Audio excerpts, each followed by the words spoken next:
फेसबुकबाट कति पैसा कमाइन्छ त, मैले फेसबुकबाट कति पैसा कमाइरहेको छु, यदि तपाईँको कन्टेन्ट मोनेटाइजेसन आइसकेको छ भने कति हुन्छ कमाइ भनेर तपाईँले थाहा पाइसक्नु भएको छ। र यदि तपाईँ कन्टेन्ट मोनेटाइजेसन पाउनु भएको छैन, कन्टेन्ट मोनेटाइजेसन पाइसकेपछि 1 करोड कमाउँछु 2 करोड कमाउँछु भनेर सोचिरहनु भएको छ भने यो भिडियो चाहिँ तपाईँहरूको लागि।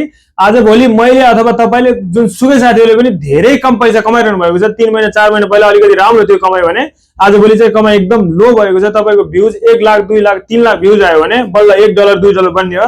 तपाईँको 1000 2000 3000 भ्युजमा चाहिँ 0.01 पनि बन्दैन।